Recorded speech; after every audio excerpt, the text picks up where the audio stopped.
Good morning, everyone, and welcome to the Digital Twin Theory, a podcast about innovation in healthcare produced by the Virtual Physiological Human Institute.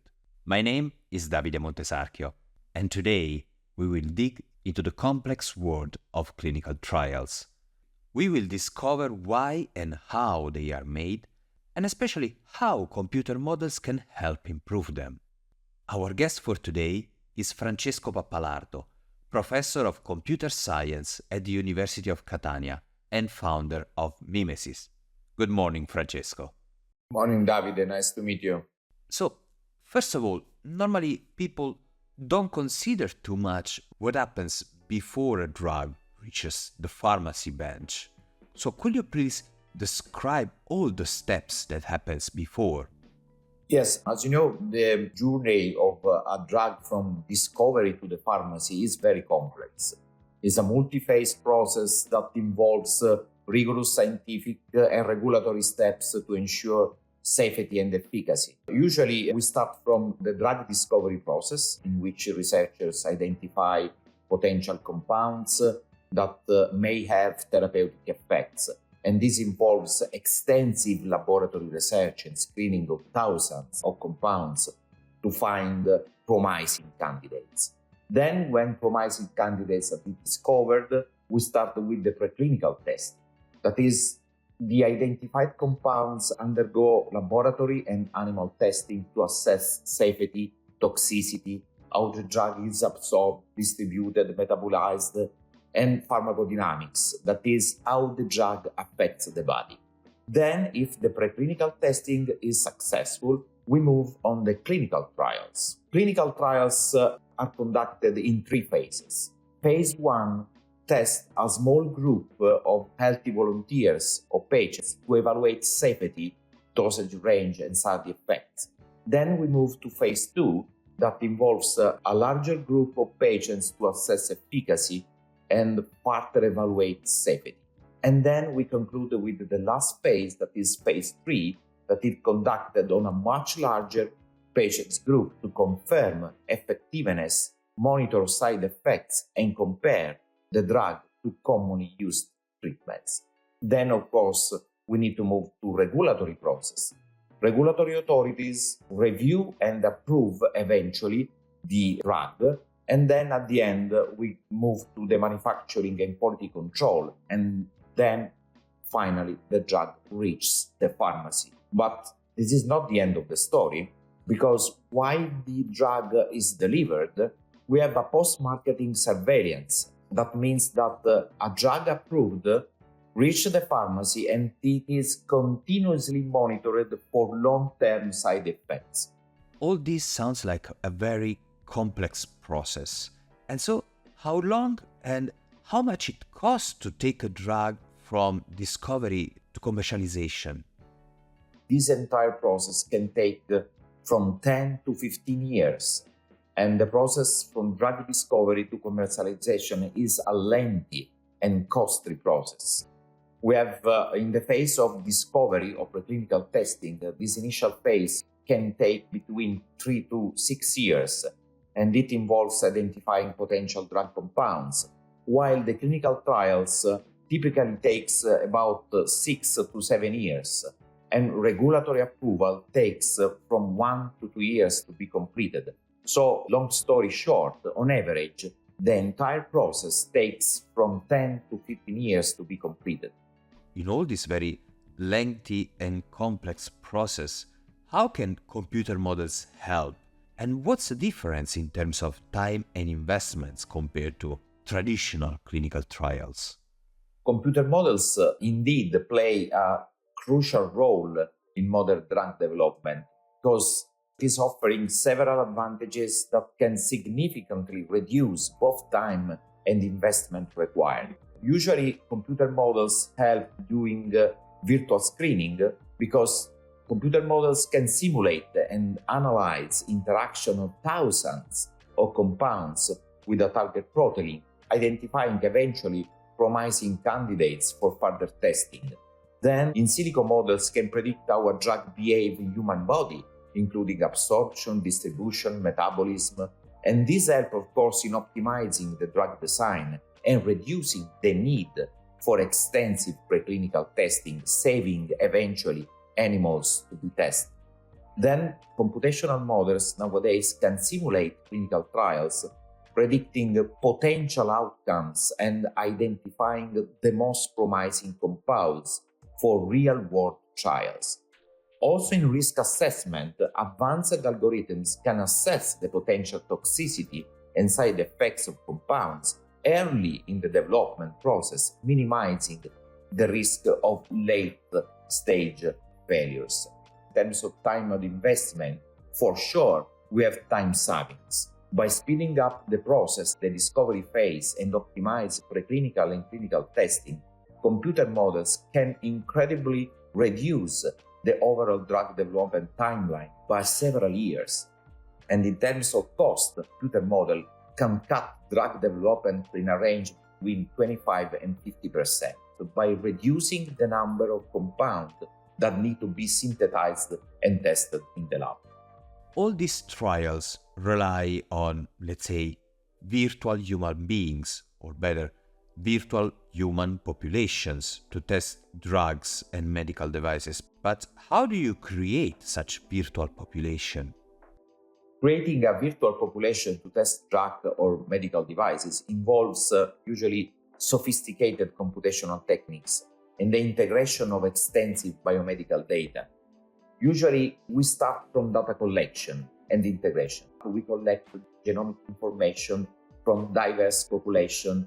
We use also epidemiological data on disease prevalence, demographics, and statistics. Then we use, if available, of course, clinical data in which we incorporate patient records, treatment outcomes, clinical trial results.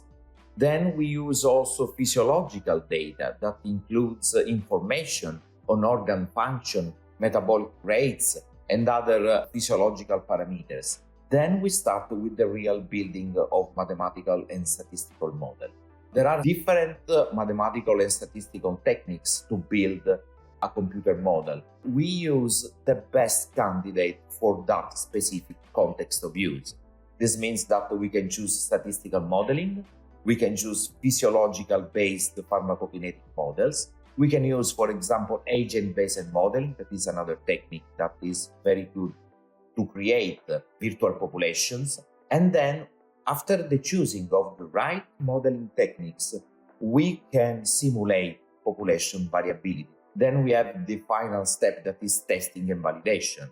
We mount the virtual clinical trials, that is running simulation on the virtual population to predict the outcomes and identifying potential side effects and optimizing dosing regimens. Of course, there are a lot of benefits in using the virtual population because we can enhance predictive power, we can save cost, we can save time, and of course, we have a great advantage in ethical issues.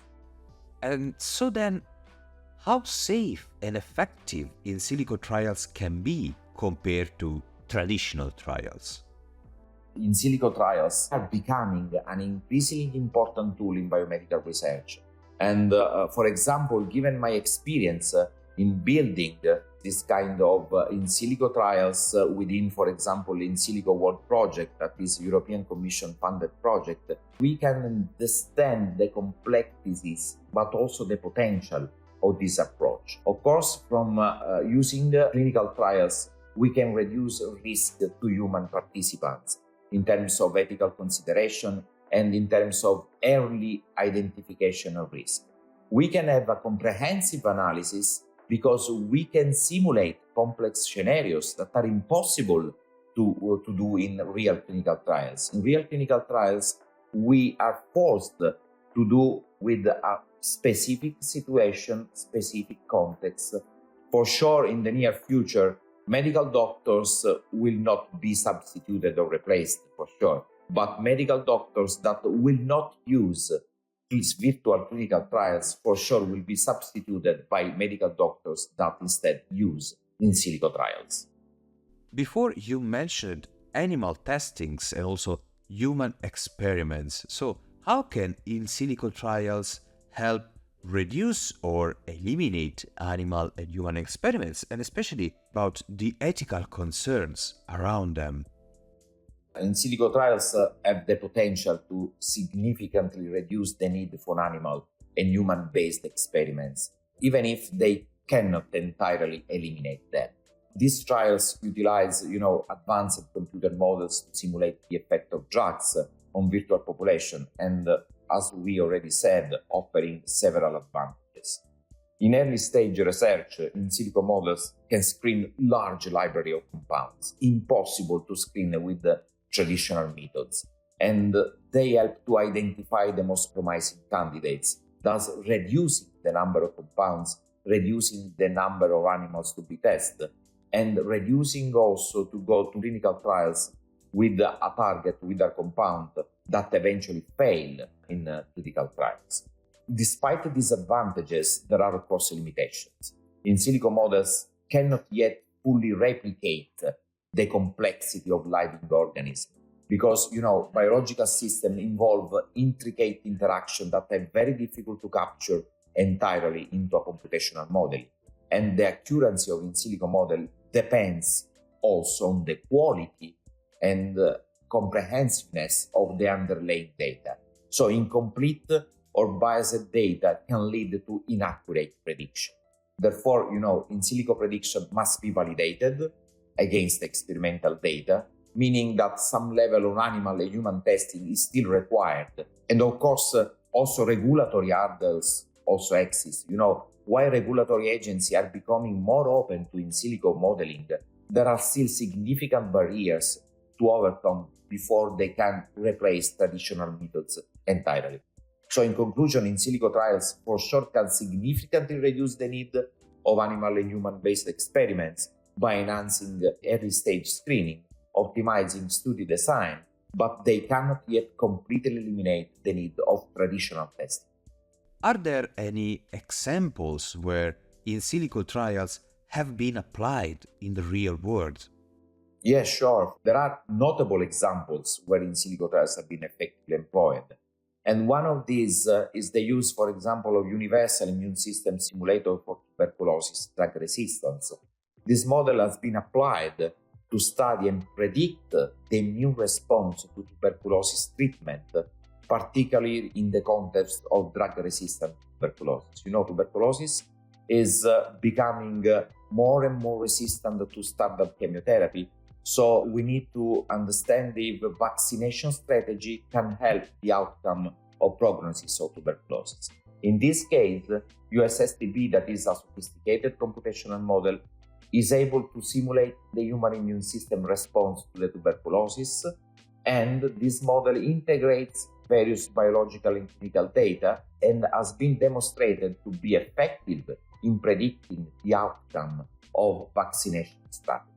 Moreover, this model undergoes also to regulatory contexts, and for the first time in the world, we obtained, in this case, a pre-support from European Medicine Agency, paving the way to the adoption of in silico trials, of in silico modeling, also from the point of view of regulatory context. Great. Thank you very much, Francesco. Unfortunately, our time for today is gone.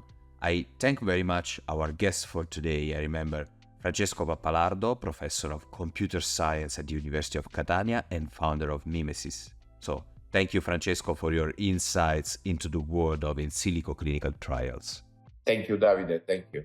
And ultimately, thanks to our listeners who are following all the episodes of this brand new podcast. We will be back next month with a new episode about innovation in healthcare. In the meantime, keep listening to our episodes and follow the VPH Institute on LinkedIn, X, Facebook, and Instagram. Have a nice day.